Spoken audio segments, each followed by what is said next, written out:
Good afternoon. We'll now start our pep talk this afternoon. I'd like to welcome everybody to this pep talk. Please mute yourself, but always show your video picture. Sign in your name, your Facebook account, or email address in the chat box. Please include the names of companions attending with you. Use the chat box to ask questions and make comments while the pep talk is on. There will be group pictures at the start and end of the pep talk, so please show your faces in the video. A reminder after the pep talk is to take the online learning evaluation test exercise for mastery of learning and have a perfect score to get a certificate like the one shown here. I have placed the link in the chat box. Another reminder, obtaining 25 OLETE certificates after getting a perfect score will entitle mentees to one voucher for a RO Hoson telemedical medical consultation, either face-to-face or telemedical. Another request, please type in your feedback in the chat box during the open forum and before we adjourn. So let's now have a group picture taking before we start the pep talk proper in 2 minutes. Please turn on your video and show your beautiful faces.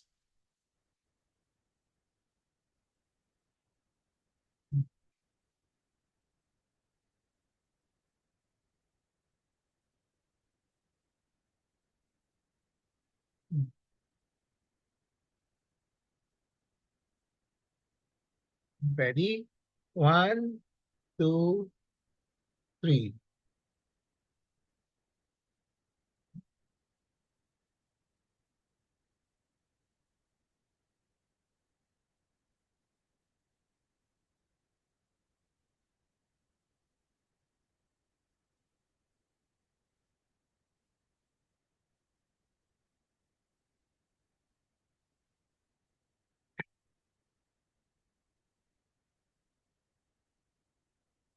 I have a patient empowerment program in which I'd like to empower the lay people or patients to take control in the management of their health.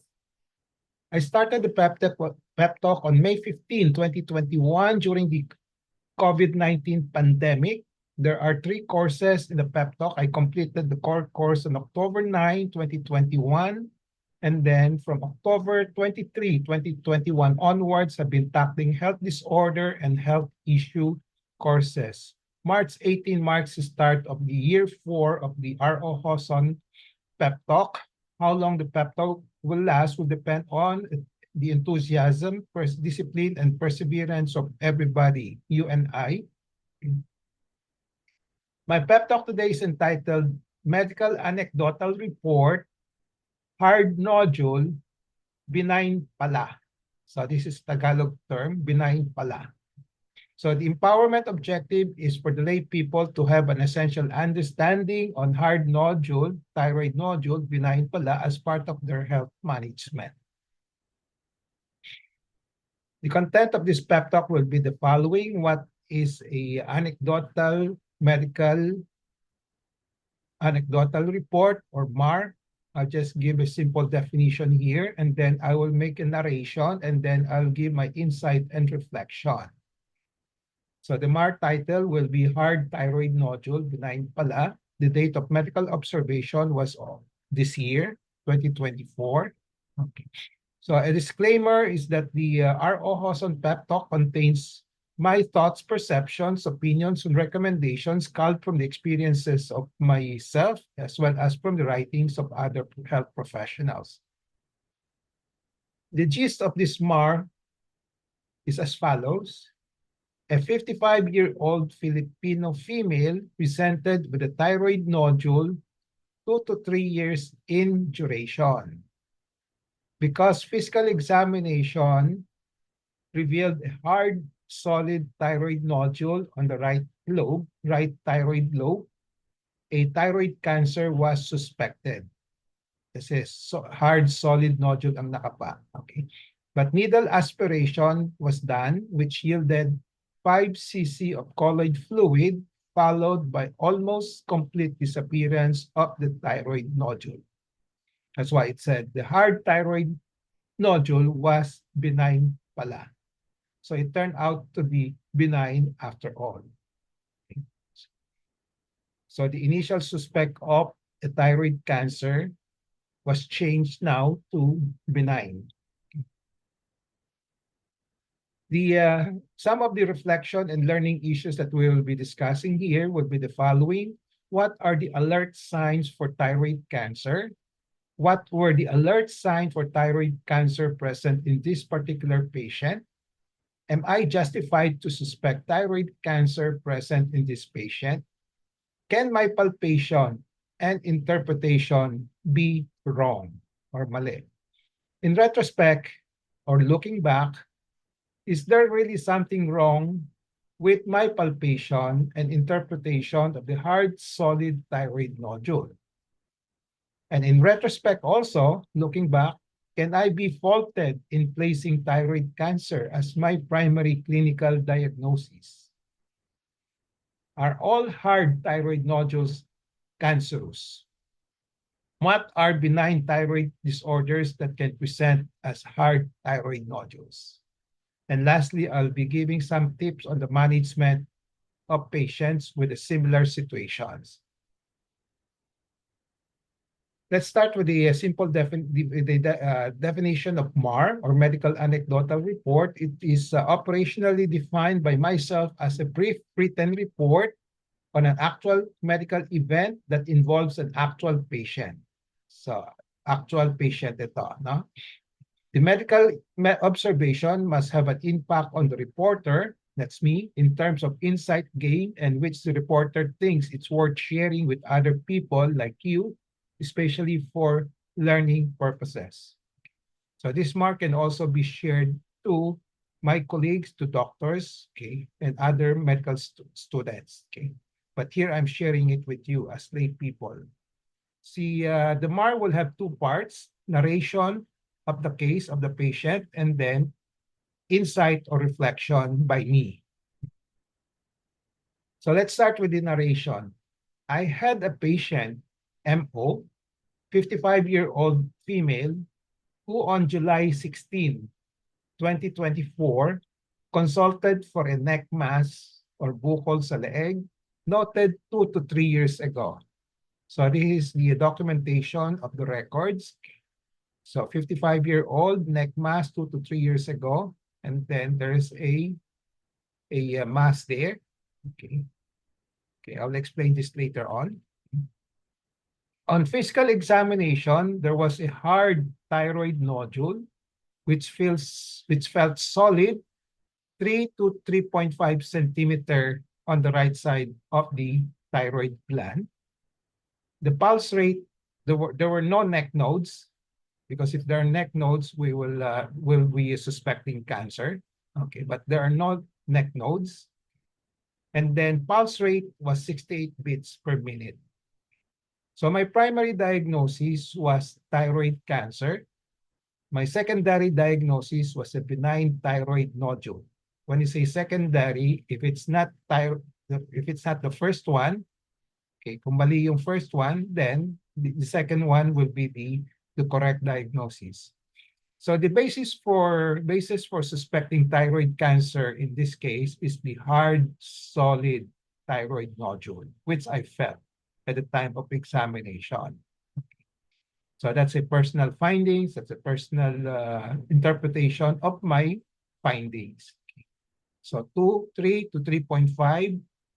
Then hard, on the hard side, medyo matigas. That's how I noted it. And then solid. Okay.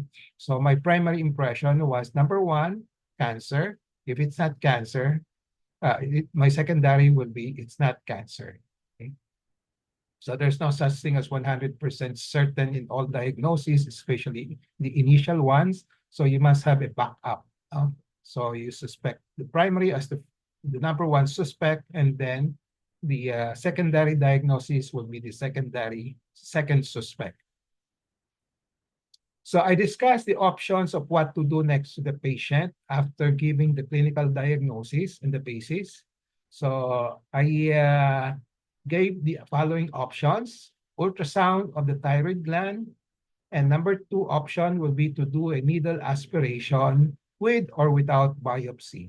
When you say with or without biopsy, if it turned out to be fluid, then we don't have to do the biopsy anymore. If it's solid, then on aspiration, then we have to do the biopsy. That's why it's a plus or minus, plus slash minus, with or without biopsy.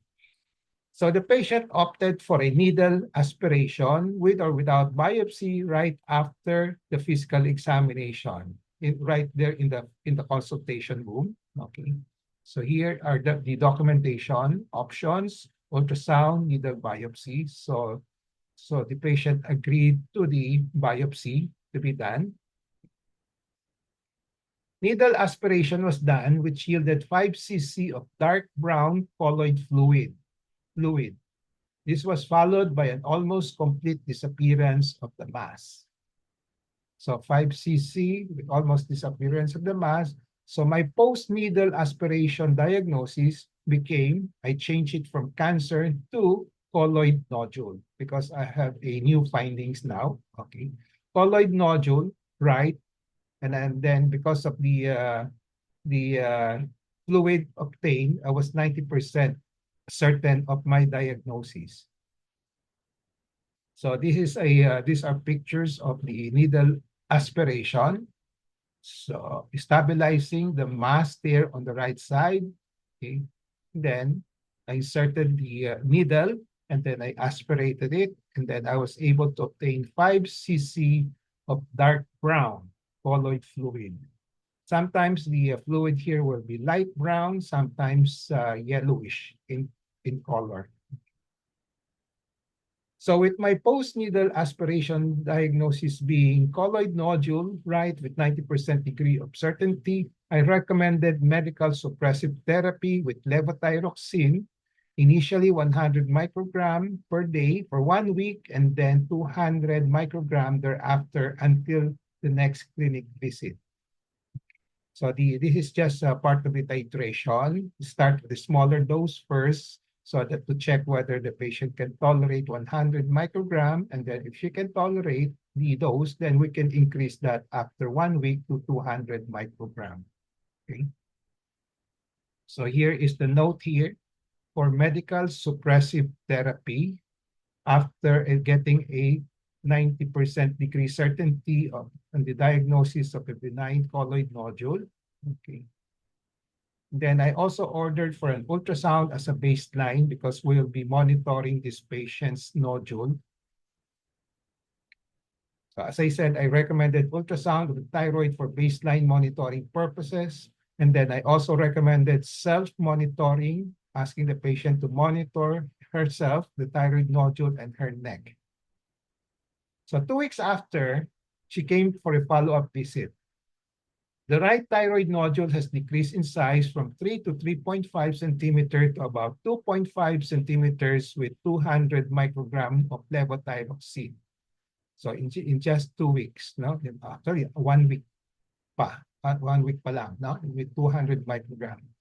Ultrasound done right after the needle aspiration on August 1, 2024 showed predominantly cystic nodule. When you say predominantly cystic, will be it contains fluid. Note, it was 4 centimeter, but she was aspirated on July 16, 2024. So the needle aspiration was done on July 16, and then the ultrasound was done on August 1, which still showed the cystic component of the nodule. So I advise continuance of levothyroxine 200 microgram per day with follow-up visit after 1 month. I also advise continuous neck self-monitoring of the neck, and then a medical suppressive therapy is being done for this patient. When they say medical suppressive therapy, it will be done to decrease the size, to suppress the growth, to decrease the size of the thyroid nodule. So a medical suppressive therapy is different from medical replacement therapy, in which you give the thyroid hormones, levothyroxine, as a supplement to correct the hypothyroidism. So when you give medical suppressive therapy, the patient is not hypothyroid, but we will be using the same medicine, levothyroxine, to decrease the size of the thyroid nodule. Okay, so that's the end of the narration. Okay, so again, the gist of the MAR, a 55-year-old Filipino female presented with a thyroid nodule of 2 to 3 years in duration. Because of the physical examination, which revealed hard, solid thyroid nodule on the right thyroid lobe, a thyroid cancer was suspected. Needle aspiration was done, which yielded 5 cc of colloid fluid, followed by almost complete disappearance of the thyroid nodule. So, the hard thyroid nodule was, after all, benign pala. Hindi cancer. Okay, so it turned out to be benign after all, with the initial suspect of thyroid cancer because it was hard on palpation and solid. So these are some of the reflection and learning issues which I will be discussing and which we hope we will be learning from this particular patient. So the first issue will be, what are the alert signs of thyroid cancer?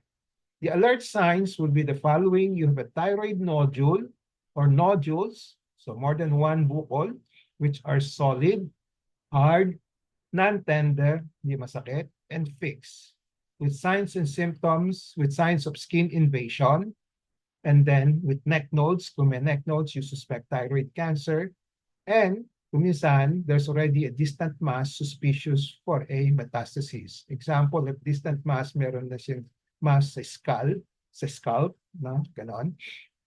A single alert sign, just one of them, mentioned above, is enough to make one suspect thyroid cancer. Example, pag sinabing may hard, kahit na wala pang skin invasion, wala pa yung fixation, wala pa yung neck nodes, you already suspect thyroid cancer. So you suspect thyroid cancer if there are, all the more you suspect thyroid cancer, or there's a greater degree of suspicion if there are multiple alert signs. Example, if it's hard, solid, non-tender, and then fixed, yun, kahit na wala pang neck nodes, wala pang distant mass, you already suspect thyroid cancer. So the degree of certainty will be greater, higher, if there are multiple alert signs. So what were the alert signs of thyroid cancer present in this particular patient? So the alert signs of thyroid cancers are the following in this patient. I was able to palpate the thyroid nodule, and which is hard, solid, non-tender, okay? But it's not fixed, it's movable. So these are the only things that I was able to detect, okay? And these are enough alert signs for thyroid cancer. Hard, solid, non-tender. Am I justified to suspect thyroid cancer present in these patients? Yes, because based on my physical examination and my interpretation of my findings, I felt the thyroid nodule to be hard, solid, non-tender, and which are considered alert signs for thyroid cancers. So ito yung nakapako, hard, solid, non-tender. So with the heaviest weight given to the hard consistency. Pag solid siya, matigas, then I suspect thyroid cancer. Okay. Kung medyo malambot, baka hindi pa. Okay. So, hard means, when you say hard, maraming nagtatanong, ano ba yung hard? Ano ba yung malambot? Hard just approximates the hardness of a bone. Kakapa mo lang yung mga yung buto ng, let's say, yung panga mo. Kung kasing tigas na yung bukol, then we say it's hard. If it's soft, ang feeling nun, yung softness of the lips, yung sa labi, medyo malambot. No? Kung gano'n ang feel ng bukol, we call that soft. Firm, ang feel approximates the firmness of the tip of the nose. No? Kakapain mo na yung ilong mo, you say sa dulo, and then if firm usually ang feeling noon because of the cartilage. So kung gano'n ang feel ng we call it firm, no? Okay. So these are the usual classifications that we make for to determine the consistency of the thyroid nodule, as well as for other masses in the body. Lahat ng bukol sa katawan, we try to determine the hardness of consistency. Kung kasing tigas ng buto, then it's hard. Kung kasing tigas, kasing lambot ng labi, then we call it soft. Kung kasing firm ng ilong, no? Yung tip ng the nose, then we call it firm, no? Ang pinaka-importante doon, yung hard. The moment you have hard consistency, no, at solid pa, you start suspecting thyroid cancer. Can my palpation interpretation be wrong? Okay. So itong interpretation ko, written, ha? Okay, 3.5 centimeter, hard side, solid. So can my palpation interpretation be wrong? Yes, I'm a human being, okay? So I can be wrong because these are just my personal perceptions and interpretations. I'm ready to accept my being wrong, as there is no such thing as 100% certain in medicine all the time. That's the reason why I have primary and secondary diagnosis. Primary diagnosis means the first suspect. Secondary diagnosis means the next probable if the primary diagnosis is determined on further examination to be not the case. So may backup ako. Primary is the most probable. Secondary will be the next probable. In retrospect, looking back, is there really something wrong with my palpation and interpretation of the hard, solid thyroid nodule? So I try usually, pag may mga pasyente ako, I usually go back and evaluate kung tama yung mga interpretation ko, hindi, no? And then learn from it, no? So as I said, I don't think so. I don't think there was really something wrong with my palpation because I really felt the nodule was really hard and I couldn't elicit fluctuancy on the nodule. So if I can, ito yung how to elicit fluctuancy in the mass of thyroid nodule. So stretch mo lang yung skin over the mass para ma-stabilize and then put in your index fingers on the other side and then i-press mo lang doon sa bukol. Kung depressible siya, that means it's cystic. It's cystic, no? And not solid, no? And then kung solid naman siya, no?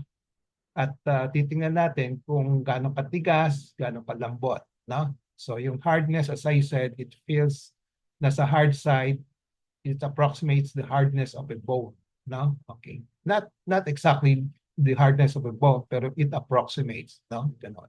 So yan ang interpretation that each one of us, kahit na kayo, pwede niyong gawin, no? Again, in retrospect, is there really something wrong with my palpation and interpretation of a hard, solid thyroid nodule? Ito yung interpretation ko. For me, the nodule was really hard because of a very tense cyst. Bakit siya naging hard kahit na may fluid siya? Because very tense yung cyst. Tense means punong-puno, no? So the lesson learned here, a very tense cyst can present as a solid, hard nodule. Hindi ko ma-depress yung bukol. Okay, so hindi ko masabi na cyst siya, kaya sinabi kong solid and then matigas. So in retrospect again, can I be faulted in placing thyroid cancer as my primary clinical diagnosis? The answer here is no, I don't think so, because I rightfully used the process of pattern recognition in making a diagnosis. When you have hard, solid thyroid nodule, this is a very reliable clinical pattern for thyroid cancer, though not always 100%, but probably more than 50%, pwedeng 60, 70%. So it just happened that the thyroid nodule turned out to be a very tense cyst that presented with a hard and solid characteristics. Are all hard thyroid nodules cancerous? That's the next question. No, as shown in this particular patient, this patient presented with a hard thyroid nodule. It turned out to be a colloid cyst, colloid nodule, or benign. So the hard thyroid nodule turned out to be benign pala in this particular patients. And what are the benign thyroid disorders that can present as hard thyroid nodules? So aside from a very tense colloid cyst, other thyroid disorders that can present as hard, solid thyroid nodules and which are not cancer. Kung hard, solid nodules ay cancer, we're not talking about those cases. Ang pinag-usapan na hard, solid thyroid cancers which can be benign. So aside from the tense colloid cyst, ito yung mga conditions, no? Okay, just try to take a look. I don't think you will remember this. Chronic thyroiditis can also present with a hard thyroid nodules, but which is not cancer. Then you have a long-standing, matagalan, let's say 10, 20 years, colloid adenomatous goiter with macrocalcification. The macrocalcification, may calcium deposits kasi doon. This produces the hard consistency. Chronic thyroiditis, long-standing colloid adenomatous goiter, which still benign with macrocalcifications. So what are the common options for laboratory diagnostic procedures if one needs to evaluate further a hard thyroid nodule? So in this particular case, what I offered to this patient was a needle aspiration with or without biopsy and ultrasound. So these are the two more common options for laboratory diagnostic procedures. So my tips on the management of similar situation: always remember that not all hard thyroid nodules are thyroid cancers, but majority will be. So kaya kung meron kang hard thyroid nodule, we suspect thyroid cancer, but it doesn't mean that it will be true all the time, no? But majority will be correct. A hard thyroid nodule may be a dense cyst. Yung talagang punong-puno yung cyst, no? Okay, yung fluid, no? A very tense cystic thyroid nodule can give a feel and perception of a solid nodule. Kasi tense na tense, hindi mo mapindot, hindi mo ma-depress. Kaya ang feeling mo, ang interpretation natin is it's a solid nodule. Other thyroid disorders that can present as hard, solid thyroid nodules and which are not cancer, just remember there are chronic thyroiditis, long-standing colloid adenomatous goiter with macrocalcification. So this aside from the tense colloid cyst. So the other tip will be use the clinical pattern recognition to process a clinical diagnosis, basically the so-called reliable alert sign. In more than 90% of the time, you will be correct in your diagnosis if you use the clinical pattern recognition. However, be vigilant of the 10% error. Nothing is 100% perfect. Palaging may certain percentage of error. So be on the lookout. Change your diagnosis right away once you discovered your primary diagnosis is not the case. You won't be faulted for this honest error. And just like in this particular patient, initially, yung diagnosis ko was cancer, but upon discovery that it contains fluid, I changed it right away to a benign colloid cyst or colloid adenomatous nodule. Laboratory diagnostic procedures for evaluating further a hard thyroid nodule usually consists of needle aspiration with or without biopsy and or ultrasound. Either one may be sufficient. At times, the two may be needed for some justifiable reasons. So kung minsan, inuna yung ultrasound, no? At kailangan gawin ng needle aspiration with or without biopsy. So that's what is meant by sometimes the two may be needed. No? Okay. Kung minsan naman, you can just do one, especially needle aspiration. And then when you say without biopsy, it means that pwede kang mag-needle aspiration without biopsy kung fluid lang nakuha mo at you're sure that the doctor is sure that it's colloid cyst, colloid fluid lang. Okay. Needle aspiration, comparing to ultrasound, is the most direct way of getting to the diagnosis. Just like in this particular case, first consult pa lang, nag-needle aspiration ako, nakuha ko kagad yung fluid, at right away, sinabi ko na, hindi pala cancer, benign pala. Okay? Okay, so the needle aspiration will be very informative in telling whether the nodule is solid or cystic. And if a pathology is done, if it's solid, then you can get aspirate biopsy can be done. So this can be done in the clinic if the thyroid nodule is palpable. Kung di siya palpable, it may have ultrasound guided biopsy may have to be done. Ultrasound is an indirect way of diagnosis as it creates images of the thyroid and nodules present. Needle evaluation is a more direct way as it attempts to get sample or cells or tissues for biopsy. And ultrasound can be helpful in determining whether a hard thyroid nodule is hard solid or a tense cyst. So madi-differentiate ng ultrasound kung isang hard thyroid nodule is hard solid or tense cyst. So in this MAR, the hard thyroid nodule was benign pala. The hard thyroid nodule turned out to be benign after all. The hard thyroid nodule turned out to be a tense, very tense cyst that gave the feeling of being solid. So take note of these realities that can happen. So takeaway in this, hello. So summary takeaway, I have presented the MAR, okay. Hard thyroid nodule, benign pala, okay.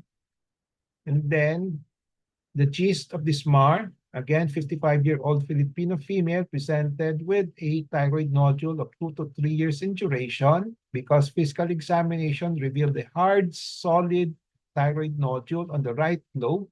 A thyroid cancer was suspected. Needle aspiration was done, which yielded 5 cc of colloid fluid, followed by almost complete disappearance of the thyroid nodule. The hard thyroid nodule was benign after all.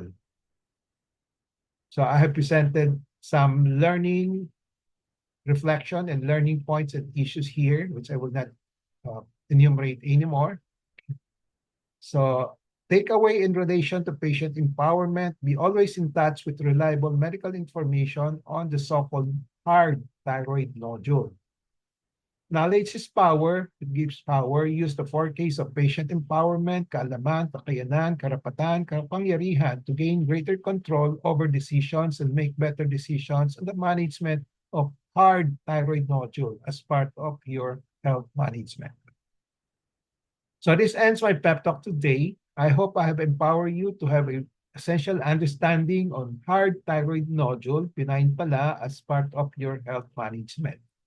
Before we go to the question and answer or open forum, reminder, please take the OLETE and have a perfect score to get a certificate like this. I have placed the link in the chat box. And obtaining 25 OLETE certificates would entitle one mentee to a voucher for a RO Hoson medical consultation, either face-to-face or telemedical. And then another request, please type in your feedback in the chat box during the open forum and before we adjourn. So let's now have a group picture taking before we start the QA and interaction. Please show your faces in the video now.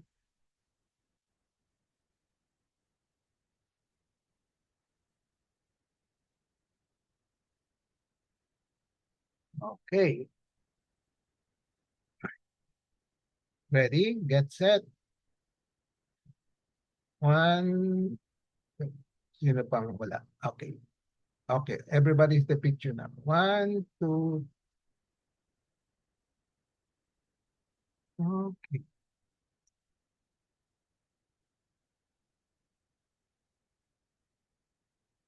Okay. So the floor is now open for questions, comments, sharing of experiences, short consultations. Anybody?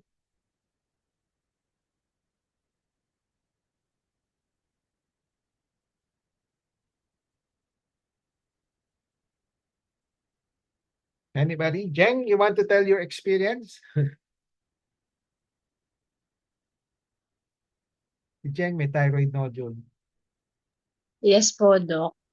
Yun po, yung last time na nangyari sa akin na hindi ako sa inyo bumalik para magpatingin kasi doon po ako inabot ng pagpapacheck up sa ibang doktor. Ang sabi po niya sa akin, nagkaroon nga po ako ng palpitation doon po sa napapunta ako ng ER. Sabi daw po kailangan kong pumunta ng isang endocrinologist. Yun daw po yung kailangan ko sa doon nung time na nagpatingin ako. So nung nagpatingin po ako doon sa endok, ang sabi po niya, nag-hyperthyroidism naman po daw ako. Which is, nung sa inyo po ako nagpapatingin, sabi niyo po, yun lang pong, yung MCAG na tinatawag lang po ninyo ang sinasabi, yung multiple, Well, ah, apo, colloid nodules lang po. Kumbaga, hindi naman po malala. Marami po siyang ginawang series of tests sa akin, yung doktor doon. Yung, yun nga pong THS ko, hindi daw po okay. Tsaka yun po, pinag-ultrasound niya ako. Basta po yung nagtito pong recent na ultrasound, nag-okay naman po, nag-normal po yung aking THS, ganun din po yung ultrasound ko. Naging normal din daw po yung dati na T4, naging T3. Then yung pong mga ah yung tawag dito, yung pong laki ng nodules ko, nagnormal din po. Kumbaga hindi po naging consistent yung ano niya, yung laki niya. Tapos po ginawa din po niya na pinag-try po niyang halos 2 months akong hindi pinag-take ng ah Tidine, nun pong gamot na usual po na pinapa-take nyo sa akin. okay. Oo, Levothyroxine.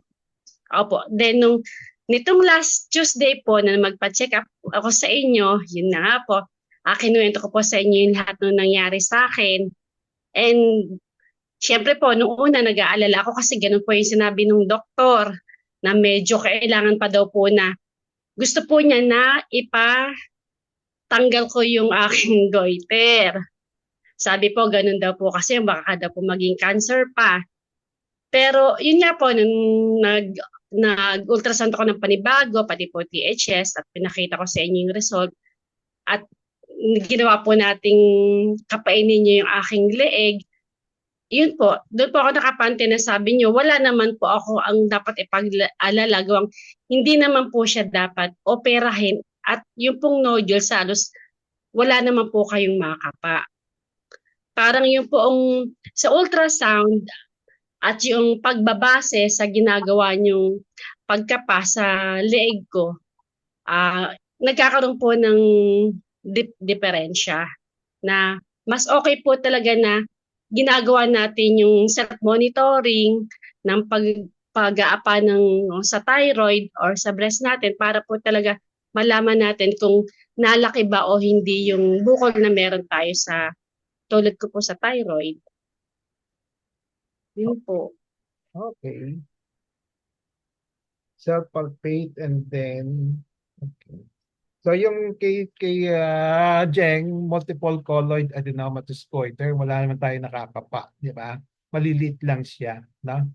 So, I will be discussing that later in the future. Marami tayong i-discuss sa thyroid, iba-ibang aspect, no? Okay. Example will be yung pag kinapa mo at wala kang nakita, pwede mo bang sabihin na normal na lang, no? Kasi pag pina-ultrasound mo, maraming makikita. Di ba? Okay, kahit na wala ka nakakapa, pero pag pina-ultrasound mo, marami ka makikita. And then, mag-create ng mga alarming reports na yon, di ba? To the point. Opo. Saka po hindi din po niya ginawa ng katulad ng usual na ginagawa niyo sa aming mga pasyente niyo na talagang aapain ninyo. Siya po, nasa harapan mo lang, tapos sinasabi lang, basta doon din lang po siya nagbe-base sa papel na binibigay ko sa kanya. Ganun po. Yeah, okay. Yeah, but what I'm trying to emphasize, may mga discrepancy dun sa palpation and sa ultrasound. Palagi may discrepancy, na? Okay. We will tackle that in the future. Parang sa breast din, palaging pag kinakapa ko yung breast, wala ko nakakapa. Pero pagdating sa ultrasound, ang daming nakikita, no? Tapos sasabihin na may mga BI-RADS 4, nakaka-alarming na, no? Kahit na wala ang nakakapa, no? Okay. So, yan ang idiosyncrasy ng palpation and ultrasound, no? Which we have to, I hope we can resolve that in the future, no? Okay. Yan ang pangpagulo sa gamutan. No? Okay. Okay. Thank you, Jeng, for sharing. Ano pa? Anybody who has a thyroid concern?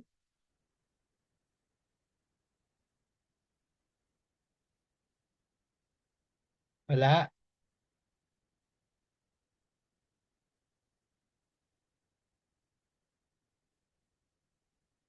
Anybody?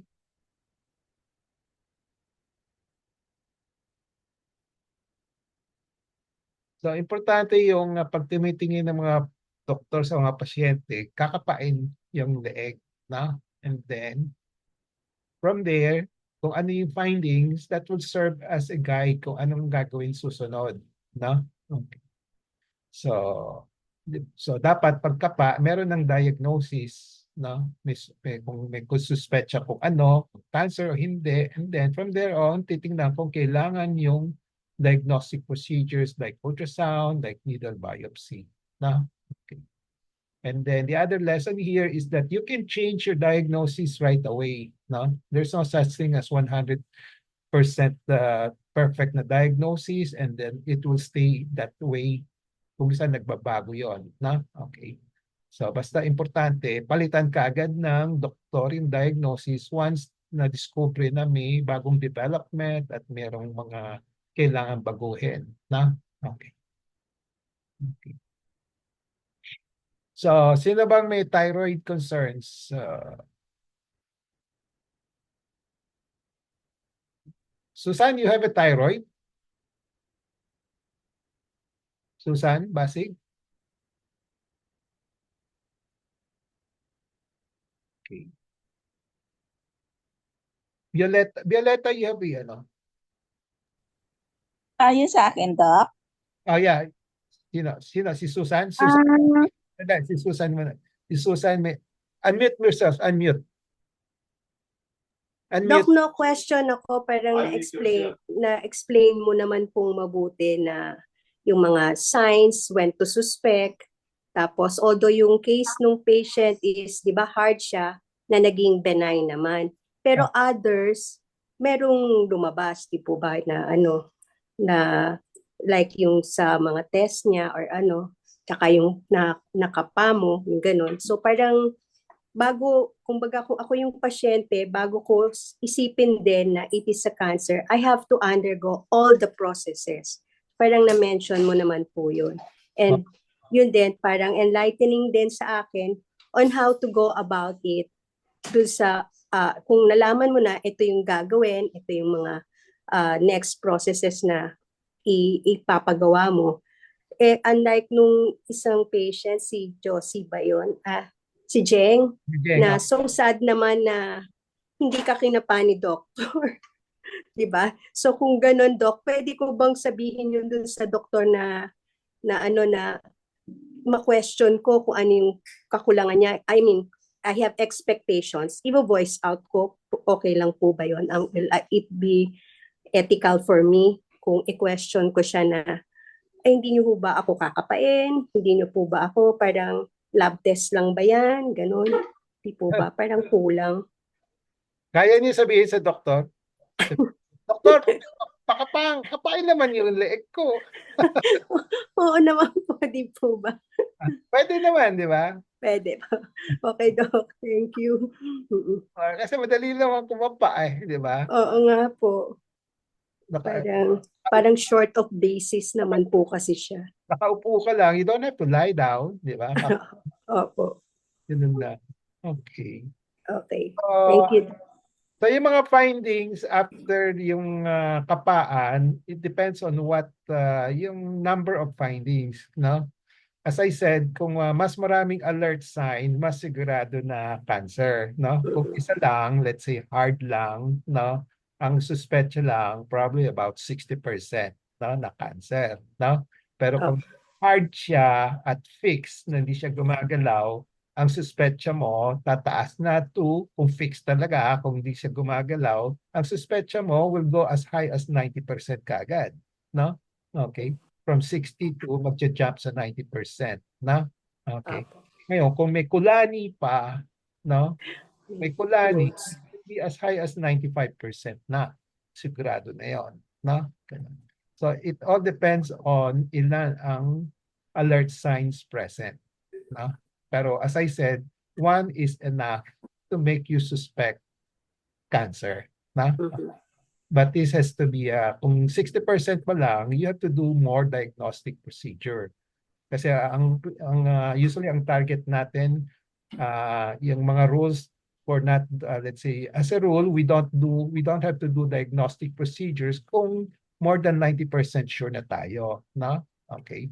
Pero kung less than 90%, usually may mga diagnostic test pa tayo, no? Okay. But these are general rules, general guidelines, no? Okay. So Opo. importante meron kayong inkling, meron kayong knowledge on how the doctors should be are deciding on your case, no? Okay. Ah. So, kung hindi mo kabisado kung anong ang tanong na lang kayo, Doktor, Opo. bakit? Tanong na lang kayo. Okay. Okay. Okay, Doc. Thank you po. Okay, Violeta, anything, Violeta? Doc, Oo. yung sa akin kasi di po ba drug-induced lang yung kasi yun sa akin kaya ako nagka-hypothyroid. Pero binigyan ako ng 50 microgram na levothyroxine. Okay na po. Normal na po TSH, FT4, tsaka FT3. Yun lang. Sometimes medyo lamigin lang ako. Okay. Okay, so yun sa'yo drug-induced lang, no? Okay. Wala Opo. namang bukol, no? Wala namang bukol. Wala po. Good. Okay, at least alam na natin. No. Anybody else? Ellen, may thyroid ka ba? Ellen Veloro? Doc, noon before ako mag-consult sa iyo, nag-Eltroxin ako for so long. Kasi parang may nakapanoon yung doktor. At saka doon sa physical exam, parang yun nga, may nakakapa. So, nagte-take ako ng Eltroxin for so long. And then, nung mag-consult na ako sa'yo, sabi mo nga, parang wala ka na, parang para sa'yo, hindi naman ako kailangan mag-take. At sabi mo nga, kung nagte-take ka ng medicine, it means meron kang sakit. Gano'n. Tapos, so, simula nun, Doc, hindi na ako nag-take. Matagal na, Doc. Ilang years na? 10 years? 20 years? Wala na. Siguro may 10 na. Okay, that's good. Wala naman ako nararamdaman. Maswerte ka. Wala. Thank you, Doc. Okay. Sige. Kasi pag may mga thyroid nodules, may mga bukol-bukol, usually, ina-advise ko, iinom, maintenance lang. No? Parang kay Jeng, di ba? Maintenance. Para wag lang lumaki. Usually, hindi man totally mawawala yan eh. No? Pero para maiwasan mo rin ang operations. No? Pag-call yung multiple goiter. Okay. Any more? Sino pa magsasalita? Abet, anong mga observation sa mga pasyente may thyroid sa clinic natin?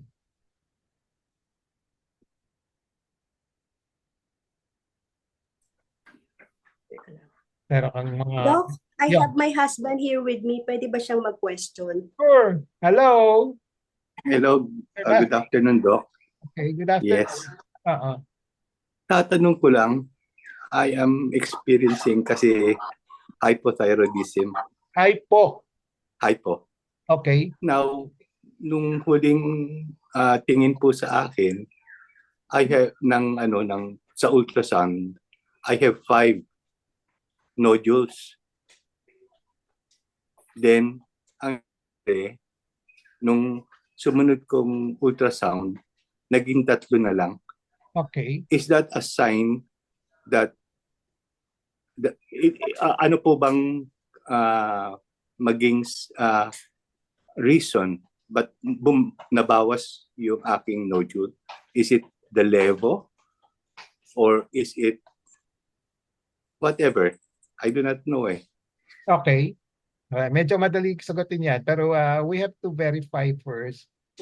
Anong basis for saying hypothyroidism? Baka hindi siya.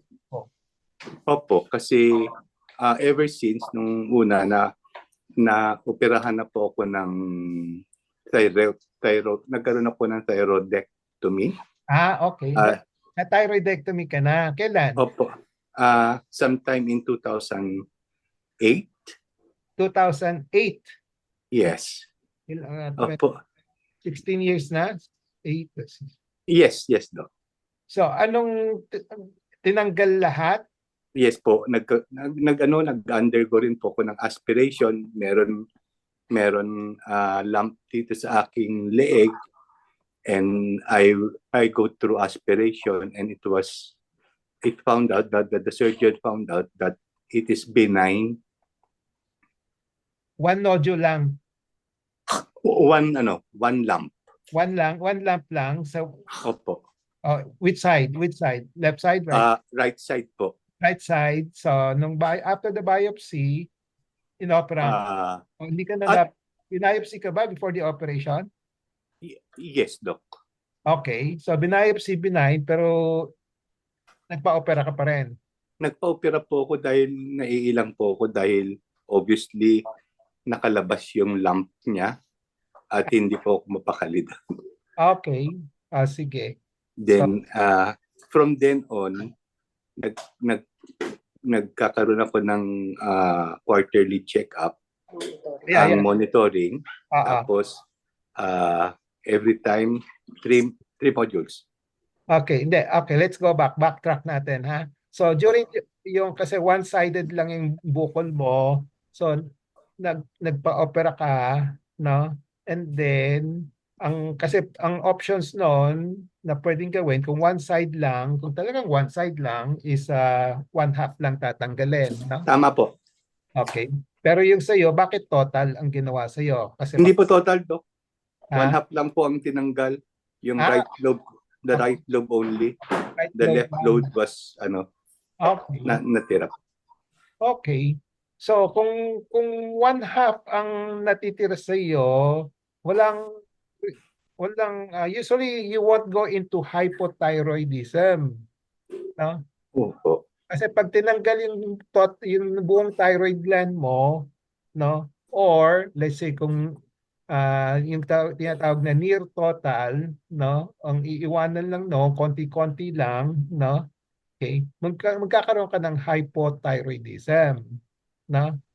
Yung sa iyo, kung one side lang, no, most likely you're not in hypothyroidism, no? Okay? So, let me clarify this para hindi mo palaging iniisip na may hypothyroid ka. Okay. Opo. Okay? Para kasi you will be carrying that yung belief, perception na may hypothyroid ka. So you're not hypothyroid even after the operation, no? Kasi 1/2 lang, no? Okay.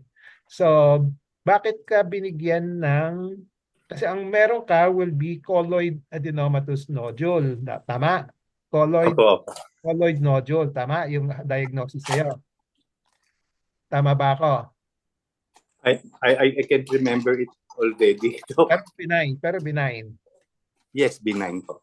Most likely, the most common is colloid adenomatous nodule kung isa lang bukol, no? Okay. Opo. So, kung tanong ko sa iyo, bakit binigyan ka ng levothyroxine? Yes, that is the big question. I do not know. I just trust the doctor. So you're taking it up to now? Opo, doctor. 20 na yan, ha? Okay. Ilang years na? 16 years, Doc. 16 years na. Okay. So, okay. I don't know the reason, ha? Baka Opo. your doctor might have a good reason for giving you, but I don't think it's because of hypothyroidism, no? It could be baka lang he might want to avoid a recurrence on yung natitirang thyroid lobe mo kasi one half Yes. yung tinanggal, di ba? Okay. So Opo.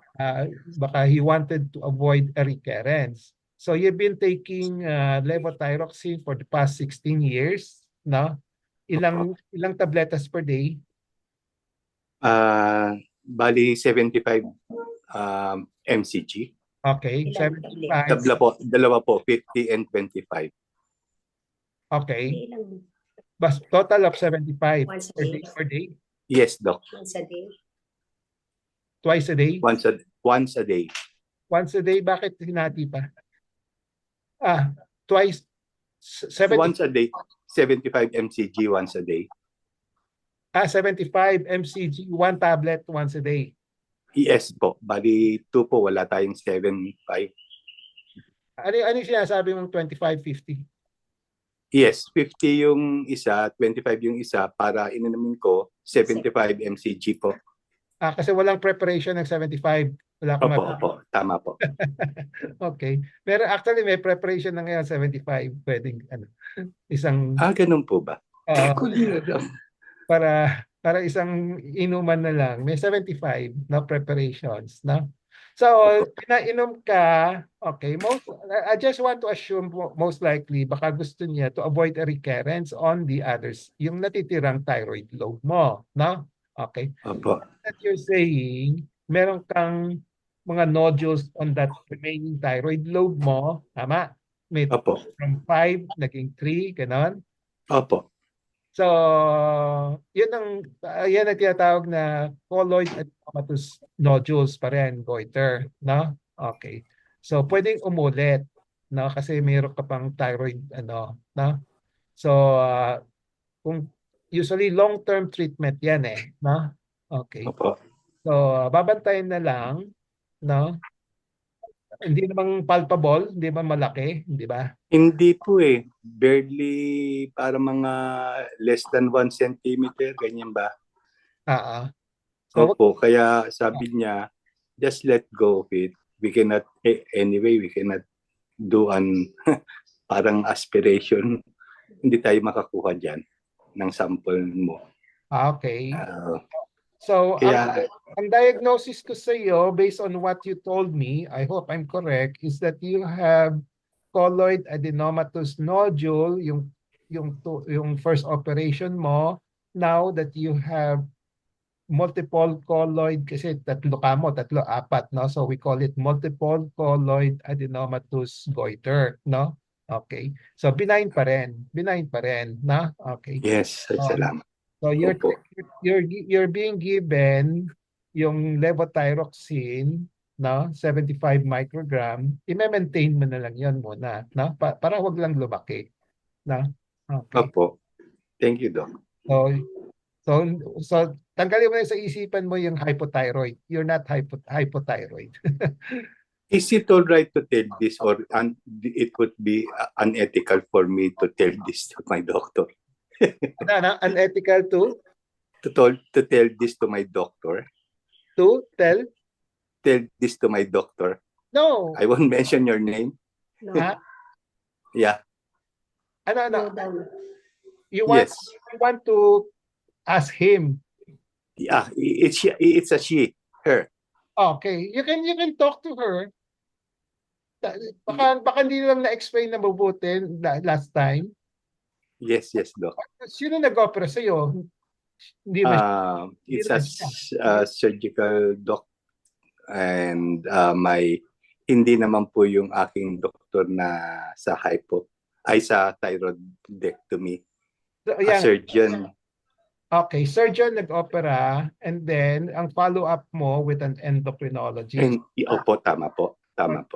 So, babae siya, tama? Okay, you don't have to mention. Yes po. So, babae siya, pero sinabi ba niya hypothyroid ka?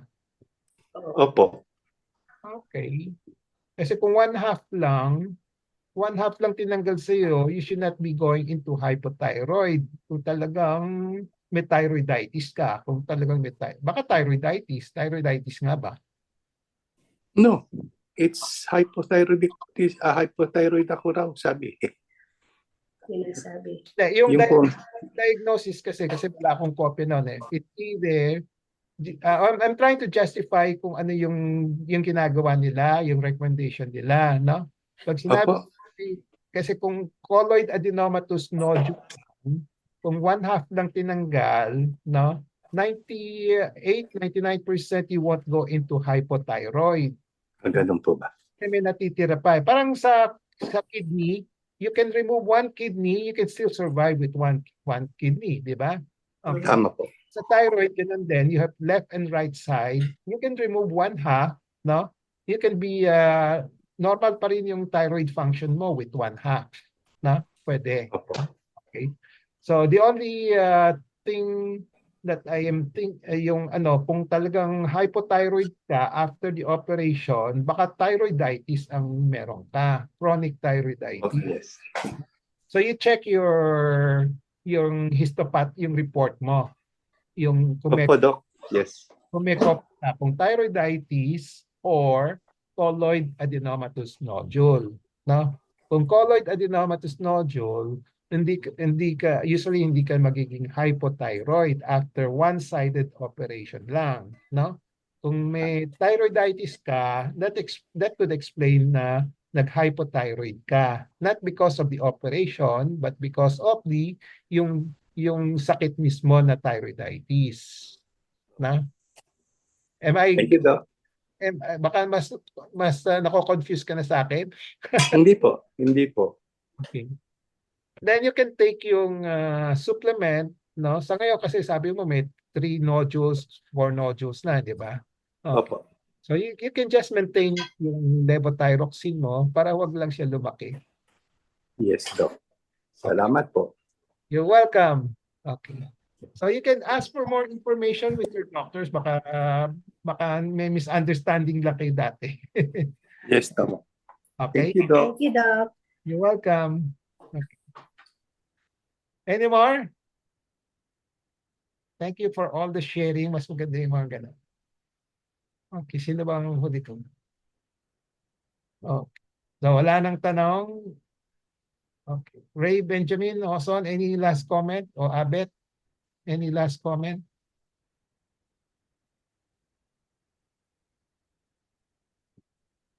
Yung mga nakikita mong pasyente natin sa ano?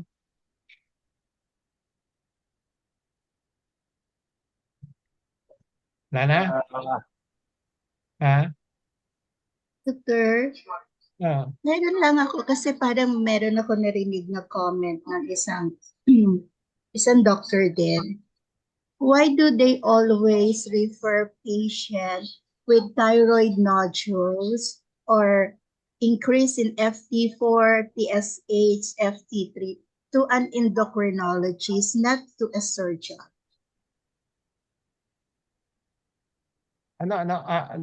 Bakit? Bakit mas nire-refer nila yung mga patient sa isang endocrinologist rather than to a surgeon? Bakit? Mm-mm. Okay, hindi. Okay, I'll start with number one, sino bang pwedeng gumamot ng thyroid, no? Ng specialist, no? Let's start with that, no? So, ang pwedeng gumamot ay surgeon and then the endocrinologist, no? Either pedia or adult, no? Endo, no? Sa surgeon naman, pwedeng at the moment pwedeng ENT and general surgeon sa dalawa, no? Okay. Ngayon, ang titingnan na lang natin yung practice ng community, no? Okay. Kasi yung pag may thyroid problem ka, just like when you have gynae problem, pupunta ka sa gynae, di ba? Hindi ka pupunta sa isang, usually hindi ka pupunta sa isang general practitioners, di ba? Usually, ganun din sa thyroid. Okay, ako may diabetes ka, pupunta ka sa endo, di ba? Okay. Hindi ka pupunta sa family med na may background sa, meron siyang specialty na diabetes, no? Ganon, no? So, mas popular, mas known yung mga endo with treating thyroid. Yan napupunta sa endo, no? Okay. And then yung mga a lot of surgeons also kasi gusto lang nila ano lang basta opera lang parang sasabihin nila yun lang yung trabaho namin opera lang kami no okay pag surgeon either ENT or general surgeons opera lang kami ang role namin opera lang no after the operation babalik na namin kayo sa endo mo no ganon no usually ganon no okay. But it all depends. Kung sa akin, usually ako, I treat the patients holistically, no? From start to finish, no? Okay. Ang di ko lang magagawa, yung mga RAI, kasi kailangan ng machine yon, di ba? Radioactive iodine therapy, no? Pero kung pagdating sa Management. dating sa gamutan with medicine, kayang-kaya ko na yon, no? Okay. Yeah, I think para sa tagal ko na, parang mas, I think na-i-evaluate mo kung yung mga thyroid patients, not only because boss kita, but I think na-i-evaluate mo in the sense na alam mo if it is operable or not, kung kailan o-operahan, at kung hindi o-operahan. Yeah. Kasi there are so many endocrinologists na parang management lang eh. Sometimes they don't palpate or they don't feel the neck of the patient.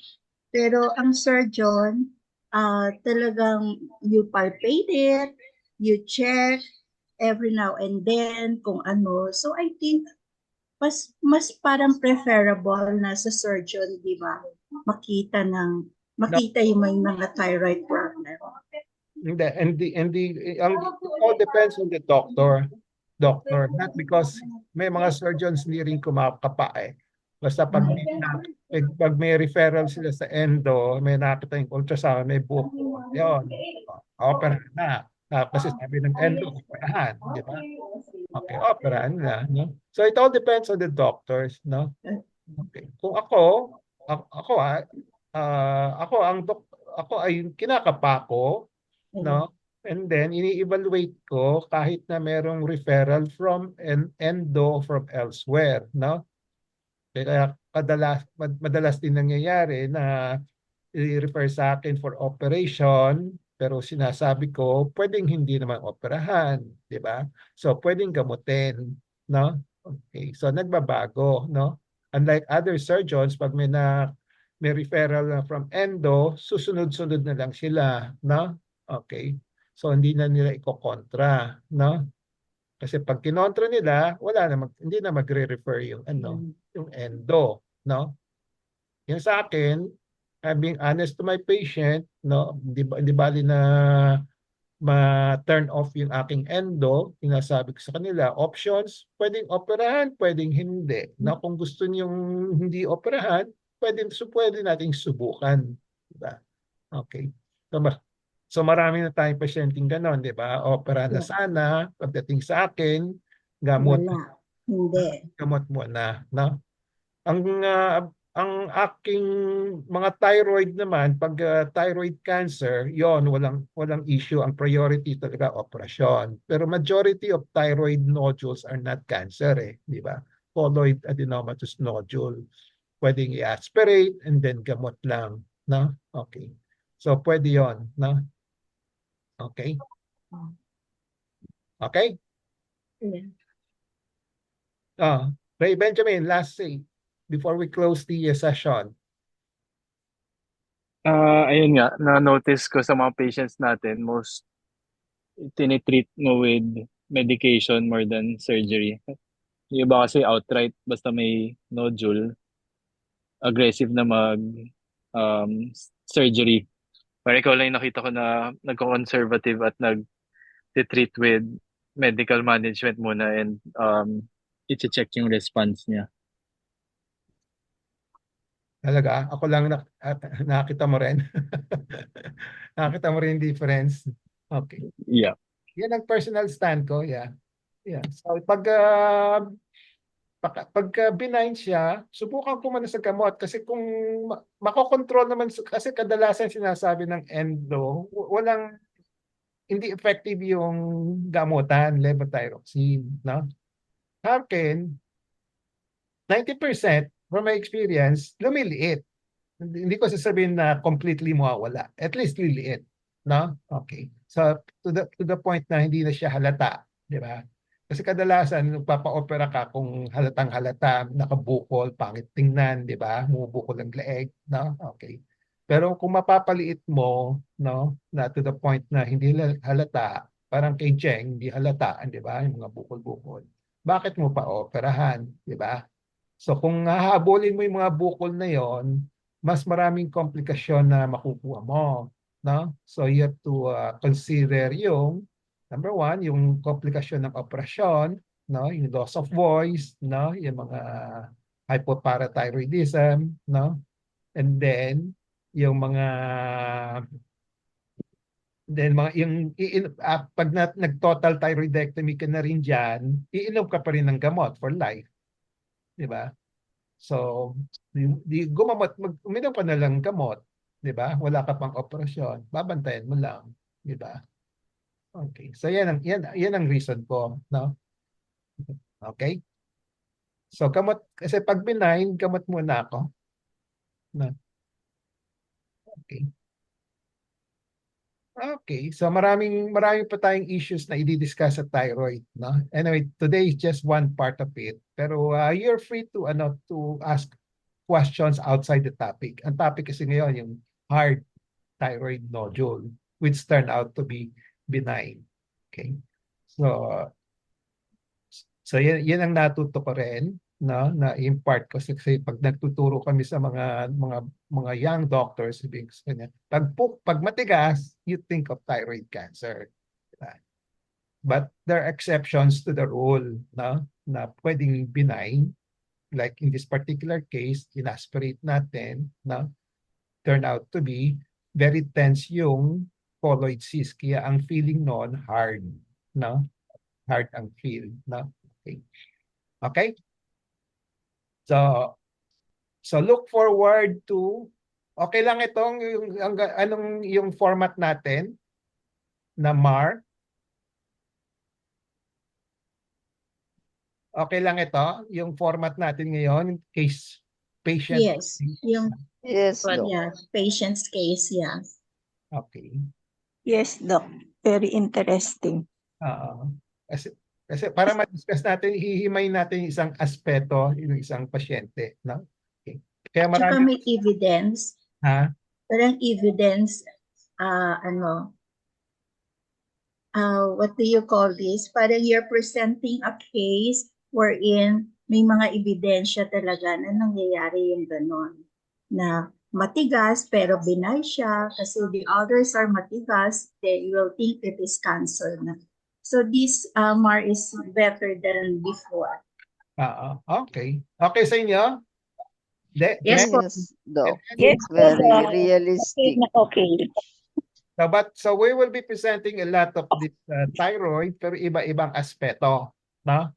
So we will one of these days I'll be talking about yung mga T4, T3, kung ano, no?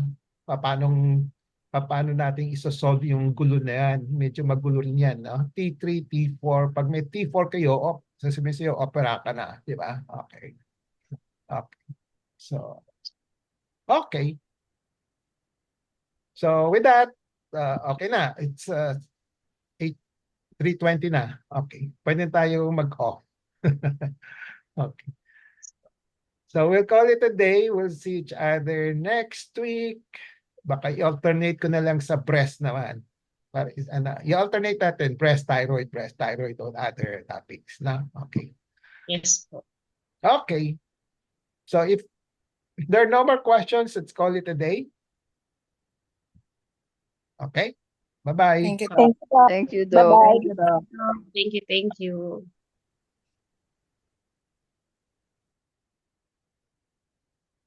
Bye-bye, Jeng. Ay, bye-bye, Miss Beth. Kaya yung kwento mo, ha? Isusulat mo. Mas do, kakauwi ko lang dito sa Batangas kaya hindi ko pa nagagawa. Okay lang, okay lang. Para gawin natin isang MAR na rin. MAR. Parang istorya, no? Okay. Opo.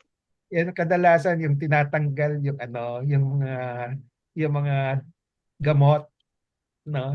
Kadalas, yan ang nakikita ko. Pag binibigyan ko ng gamot, tinatanggal nila.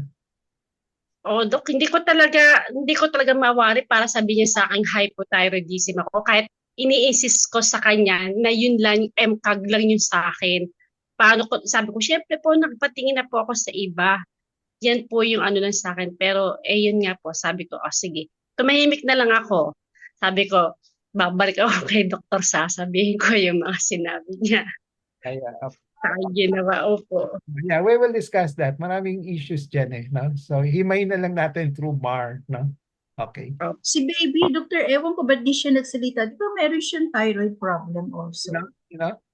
Si baby, Oh, Spiritu. meron ba siyang thyroid? Yeah, before we saw her about her thyroid, and then she is seeing Dr. Fernando. Okay. Oh, sige, wala. Okay. Sige. Okay. I'll see each other next week na lang. Bye-bye. Bye-bye po.